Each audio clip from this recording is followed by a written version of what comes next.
Alors, bienvenue dans cette vidéo donc, de classe de seconde. On va voir le chapitre émission et perception d'un son. On va commencer par une petite vidéo qui va vous permettre de visualiser un petit peu un son. Alors c'est un terme qui est pas trop bien employé, mais vous allez voir pourquoi.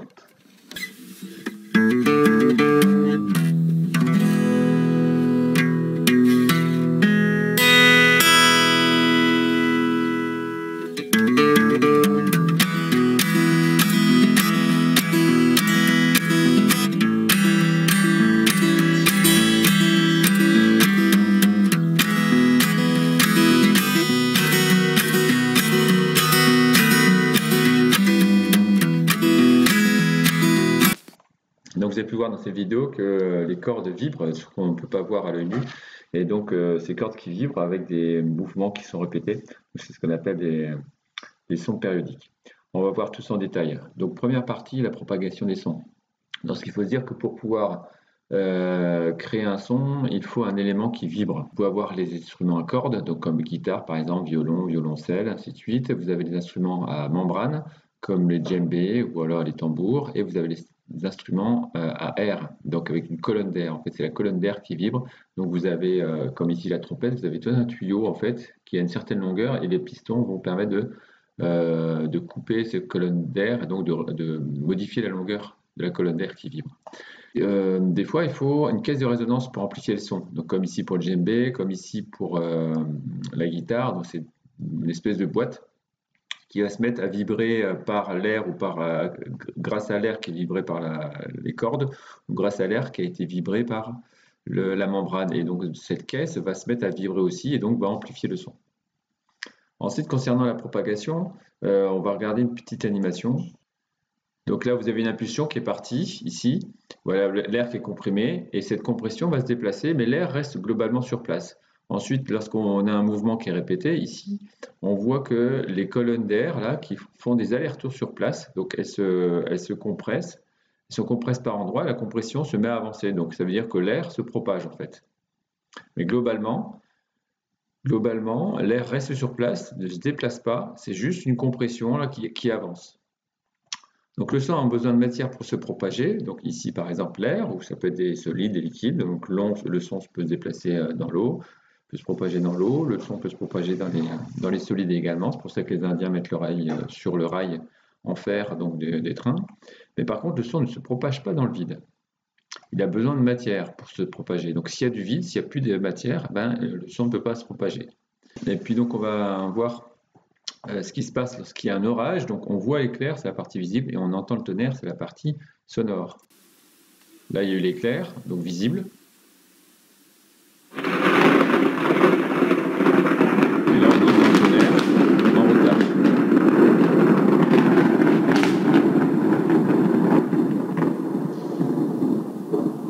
Ça veut dire que le son du tonnerre se déplace moins vite que la lumière de l'éclair. Par contre, à quelle vitesse? Donc on peut faire une manipulation. Pour ça, on peut prendre deux micros ici et faire un bruit sur le côté droit, là, une espèce de claque, on tape sur les deux mains. Et donc ce qui fait que le son va arriver d'abord à ce micro-là, il va continuer à avancer, il va arriver ensuite à ce micro-là. Donc ce microphone-là va entendre le son en retard par rapport au premier. Et ça va nous donner quelque chose comme ça. Le son sur le premier micro en tout cas, puisque c'est le même son, arrive à ce moment-là, et le son qui arrive sur le deuxième micro arrive à environ à ce moment-là. Donc on voit que en fait l'écart de temps qui est ici, c'est la durée de propagation du son entre micro 1 et micro 2, donc c'est le retard. Là la courbe bleue, elle est en retard par rapport à la courbe jaune. Donc le microphone 2 entend le même son en retard par rapport au microphone 1. Donc si on peut déterminer la durée qui est ici et en connaissant la distance, on aura la vitesse égale la distance sur le temps. Pour montrer aussi ce phénomène de décalage et donc de retard, parce que le son n'est pas hyper rapide, on a le phénomène d'écho. Nicolas va nous faire l'écho, vas-y.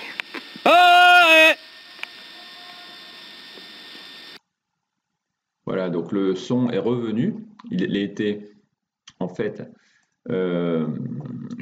renvoyé par la montagne en face, et donc le temps que le son fasse l'aller et le retour, et bien en fait, il s'est passé 1 ou 2 secondes. Concernant les vitesses, ou ce qu'on appelle aussi les célérités, c'est un synonyme de vitesse. Les sons dans différents milieux. On a les vitesses dans les gaz qui sont assez faibles, les vitesses dans les liquides ici qui sont assez élevées, et dans les solides, les vitesses sont très fortes, très grandes. Donc pour résumer, ça donne ça, vitesse dans les gaz inférieure à vitesse dans les liquides, vitesse du son dans les gaz et dans les liquides, et encore inférieure à la vitesse du son dans les solides. Donc le milieu de propagation va avoir une influence sur la vitesse du son.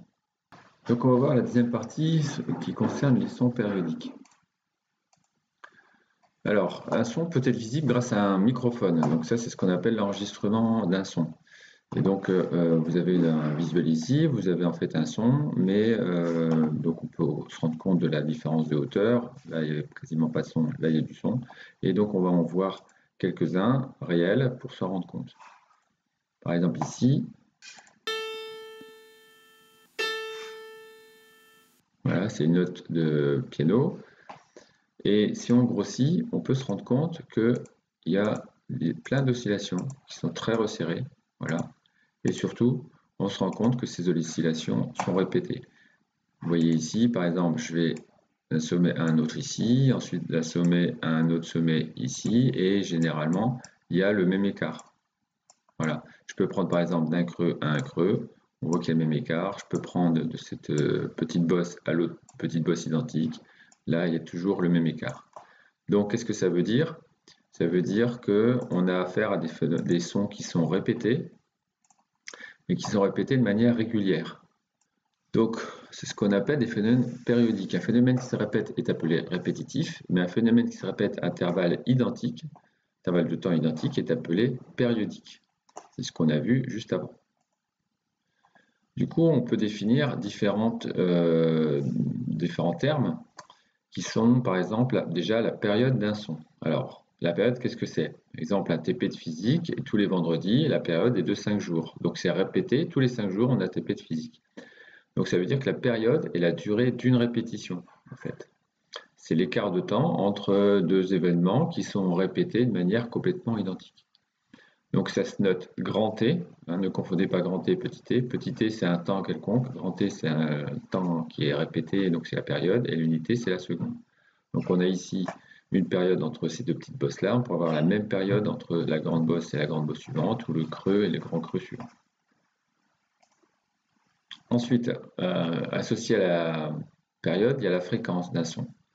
Alors, exemple, le TP de physique se répète 4 fois par mois. Donc, on pourrait dire qu'il y a 4 répétitions, il y a 4 TP de physique tous les mois. Donc, on a un nombre de répétitions par rapport à un délai de référence.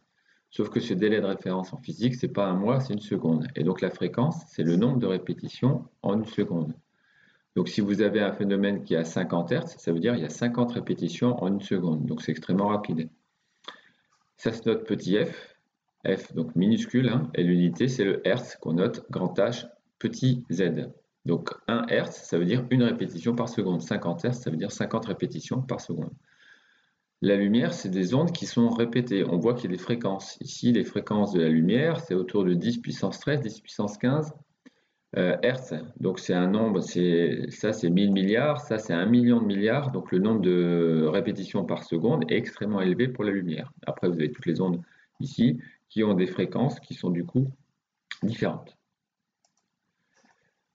Ensuite, vous avez une formule indispensable qu'il y a entre ces deux grandeurs-là. Donc la fréquence et la période ont une définition avec le mot seconde et le mot répétition qui est inversé. Donc la fréquence, je rappelle, c'est le nombre de répétitions en une seconde, et la période, c'est le nombre de secondes pour une répétition. Donc seconde et période sont complètement inversées. Donc du coup, c'est pour ça que les grandeurs-là, elles sont complètement inversées dans leur formule. F égale à 1 sur T, ou alors on peut dire T égale à 1 sur F. Chacune est l'inverse de l'autre, mais à condition d'utiliser les bonnes unités, fréquence en Hertz, grand T en secondes. Maintenant, le son à l'oreille, donc c'est le côté pratique de ce chapitre. Comment on discerne les sons et quels sont les différents termes qu'on peut associer. Alors déjà, le domaine audible. Alors la zone audible est définie par l'intervalle de fréquence perceptible par l'homme. Pour l'homme, c'est en gros de 20 à 20 000 Hz. C'est-à-dire que en dessous de 20 Hz, on n'entend pas, au-dessus de 20 000 Hz, on n'entend pas. Chez les enfants, c'est 20 000, mais chez les personnes adultes, on entend de moins en moins les grandes fréquences. Donc chez les adultes, on va peut-être descendre à 15 000 Hz, peut-être 12 000, 13 000 Hz selon l'âge. Les ultrasons pour l'homme sont des sons pour les dauphins. Par exemple, ici, les dauphins, ils entendent, eux, grosso modo, peut-être de 10 000 à 160 000 Hz. Donc, toute la zone qui est ici, là, elle est imperceptible pour l'homme. Donc, pour l'homme, c'est des ultrasons, mais pour le dauphin, là, ce sont des sons. Donc, les limites qui sont définies sont les limites définies par la perception de l'oreille humaine. Ensuite, on a ce qu'on appelle la hauteur d'un son. La hauteur est la sensation grave ou aiguë, elle est directement liée à la fréquence. Donc, c'est-à-dire pour des fréquences basses, on a des sons graves, pour des fréquences hautes, on a des sons aigus. Et du coup, cette gamme de sons ici, donc toujours entre, bon là, ils ont mis 16 000 Hz, donc vous savez que c'est à peu près 20 et 20 000 Hz. Voilà, c'est des chiffres ronds qui sont plus faciles à retenir. On discerne donc les graves, ensuite au milieu les médiums et ensuite au-dessus les aigus. Donc tout ce qui est parole, donc conversation, les fréquences sont à peu près ici. On est dans le médium aigu. On est entre peut-être 500 et 3000 Hz. Voilà, la voix, elle est dans cette zone-là. Tout ce qui est bruit intérieur dans les maisons, c'est à peu près là, et les bruits extérieurs, donc c'est assez grave, entre le grave et le médium, c'est dans cette zone-là. Donc ce qu'on va faire, c'est qu'on va prendre le même instrument qui est une flûte, et on va écouter deux notes différentes.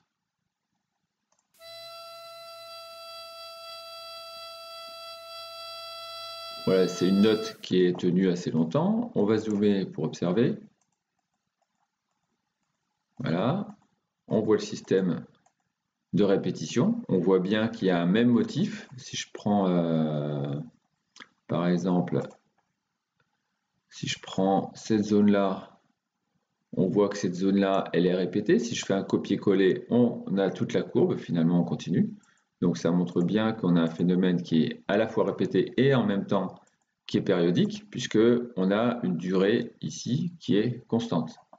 Alors si je voulais zoomer encore un peu plus, voilà, je pourrais avoir par exemple donc la durée d'une répétition, donc c'est-à-dire la période qui serait ici, qui commencerait donc à 2,228,35 et qui finirait ici à 2,28400. Alors j'ai 90 ici, 428, 450. Voilà. Donc ça c'est le temps numéro 1, ça c'est le temps numéro 2 final. Et donc si je veux avoir la période, qu'est-ce que je fais? Je vais faire la différence T2 moins T1. À partir de là, je peux avoir donc la fréquence qui sera 1 sur T. Donc ça, c'est la première technique, mais comme on a un appareil, un logiciel qui est assez performant, ce qu'on peut faire, c'est on va sélectionner toute une zone, voilà, par exemple cette zone-là, et je peux lui demander de faire l'analyse directement, tracer le spectre, et il va me donner directement la fréquence en fait de la note. La fréquence de la note ici, le crête, c'est 667. Donc, hop, je me positionne, voilà, et je descends, c'est que j'arrive pas à tenir, hop, voilà, 667 Hz. Maintenant, on va écouter un autre son, toujours d'une flûte, qui est ici. On entend que c'est plus grave, et pourtant, donc on a toujours un phénomène de répétition. On peut voir que la forme n'est pas tout à fait la même, mais si on fait l'analyse, voilà, je prends une zone et je lui demande d'analyser, de me donner la fréquence de la note. On voit que la crête ici à 596. 596, je me suis un peu décalé, hop. Je vais y arriver. Non, j'y arrive pas. Bon, vous avez vu juste en dessous, un peu à gauche, il y a marqué crête 596. Donc on est passé de 667 à 596. On a bien une relation entre la hauteur d'une note et sa fréquence en fait.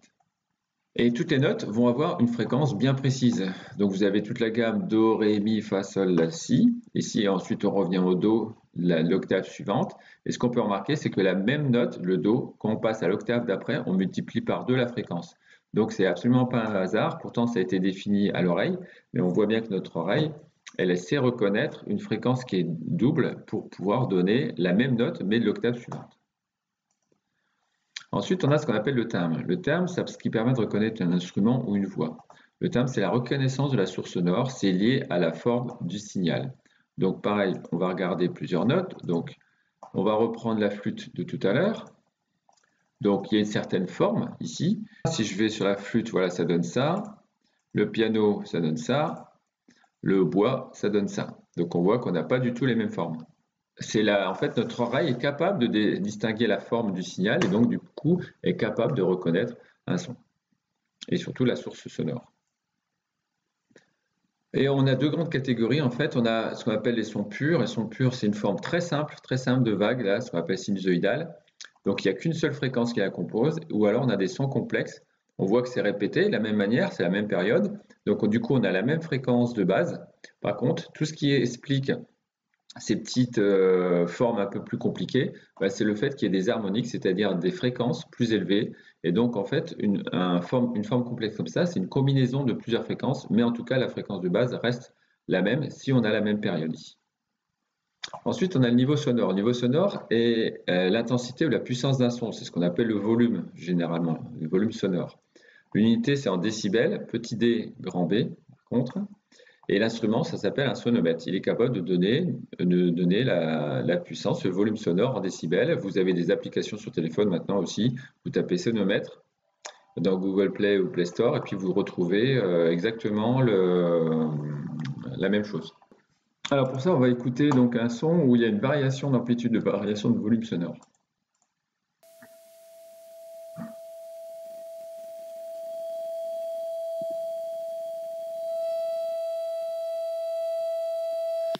Bon, on s'en rend compte que le son n'était pas fort ici, était bien plus fort ici, était encore plus fort ici. Donc on voit qu'il y a l'enveloppe, en fait, ce qu'on appelle l'enveloppe, c'est-à-dire le pourtour qui a augmenté.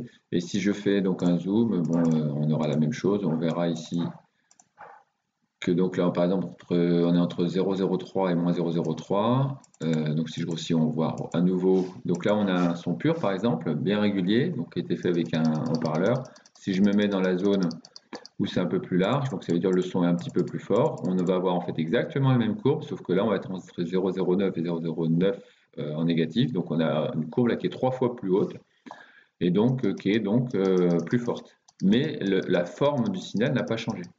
Et ici, si je me mets encore dans la zone encore plus forte, voilà, le signal n'a toujours pas changé, c'est toujours un son pur, mais on est entre 0,11 et moins 0,11 ici. Donc en fait, le volume sonore va être lié à l'amplitude du signal. Ensuite, il faut savoir qu'il y a des risques. Donc on peut perdre de l'audition. Donc le risque va être lié soit à un niveau sonore qui est trop élevé, ici. Donc vous avez toute une gamme. Donc on entend entre 0 et 140 décibels. Et les sons les plus forts qu'on puisse créer, c'est 140 décibels. C'est une fusée au décollage. Et on voit qu'à partir de 120, c'est douloureux en fait. On a carrément mal. Donc c'est un signal d'alarme pour dire c'est beaucoup trop fort. Ensuite, ici, entre 90 et 120 décibels, on est dans une zone dangereuse. Même si ça fait pas mal, c'est dangereux, c'est pénible. Et on a toute une zone où c'est fatigant, en fait. Il y a un stress dû au son qui se met en place. Donc, entre 60 et 90 décibels, même quand on parle à 70 décibels par là, on est dans une zone de fatigue. En fait, il y a une fatigue accumulée à cause des sons qui sont un petit peu trop forts. Et en fonction du niveau sonore, donc vous avez de la législation qui est mise en place, donc des lois qui interdisent des sons dépassant 80-85 décibels pour le travail, parce qu'on va y être toute la journée, 8 heures. Ensuite, pour les baladeurs, il ne faut pas dépasser 100 décibels. Et tout ce qui est lieux musicaux, donc 105 décibels. Et à partir de là, vous avez une limite de temps. Par exemple, 80 décibels, on peut tenir ça 8 heures par jour, c'est justement à la limite de la législation du travail. Et on se rend compte que même à 92 décibels, 95 ou même 100 décibels, qui est quand même la limite pour un baladeur, c'est 4 minutes par jour normalement. Donc si vous êtes à fond, vous ne pouvez pas dépasser 4 minutes, sinon vous allez commencer à avoir des dégâts au niveau de votre audition. Donc ça veut dire que ici, vous avez le risque sonore est lié au niveau sonore forcément et aussi à la durée d'exposition. C'est pas parce que vous êtes dans la zone jaune ici qu'il n'y a aucun risque. Il y a un risque sur la durée. Si vous dépassez par exemple jusqu'à 90, vous devez aller jusqu'à 30 minutes. Donc ici, 80 décibels, vous avez droit à 8 heures par jour. Et là, à 90-92 décibels, vous avez droit à 30 minutes par jour. Sans quoi, il va y avoir des risques au niveau de votre audition. L'oreille, comment elle fonctionne? Vous avez un pavillon qui va permettre de concentrer le son, donc ici, dans le conduit auditif. Vous avez le tympan qui va se mettre à vibrer. En vibrant, il va faire osciller le marteau ici, qui par un effet de levier va faire osciller l'enclume. Cet enclume va taper ici au niveau de l'entrée de la cochlée et le son va se propager dans cette espèce de forme d'escargot et qui va ensuite transmettre l'information au nerf auditif pour aller au cerveau. Et lorsqu'on perd l'audition, qu'est-ce qui se passe? Eh bien, vous avez les cils qui sont dans la cochlée, donc qui sont baignés dans un liquide ici, le liquide va se mettre à vibrer, et donc les vibrations vont être transmises aux cils, et les cils vont se mettre à osciller comme des vagues, en fait. Et le problème, c'est que si le son est trop fort, ces cils vont se casser. Et le problème, c'est qu'ils ne poussent pas. Donc une fois que les cils sont cassés, ben, vous n'entendez plus. Donc vous avez l'oreille qui s'abîme, surtout au niveau des cils vibratoires. Donc c'est pas le problème. Donc en vieillissant et en écoutant des sons qui sont trop forts. Donc pour résumer, on a la partie physiologie, donc perception de l'oreille, on a ce qu'on appelle la hauteur, c'est-à-dire c'est lié à la note, et elle dépend de la période et aussi de la fréquence, F égale 1 sur T. Fréquences grandes sont aiguës, fréquences petites sont graves. Donc période petite, donc la fréquence grande, ça c'est un son aigu, ça c'est un son grave. Ensuite le timbre, donc c'est lié à l'instrument reconnu ou à la source sonore, donc c'est totalement lié à la forme de la courbe. On a une sinusoïde, c'est un son pur ou simple, comme ici. Et non sinusoïde, c'est un son complexe, comme ici. Et c'est ça qui permet de reconnaître l'instrument. Ensuite, vous avez le volume sonore, ou ce qu'on appelle le niveau sonore, décibels. C'est lié à la grandeur de la courbe, c'est-à-dire l'amplitude. J'allais dire hauteur pour simplement, faites attention, le terme hauteur, c'est lié à la fréquence, c'est-à-dire l'étalement horizontal de la courbe.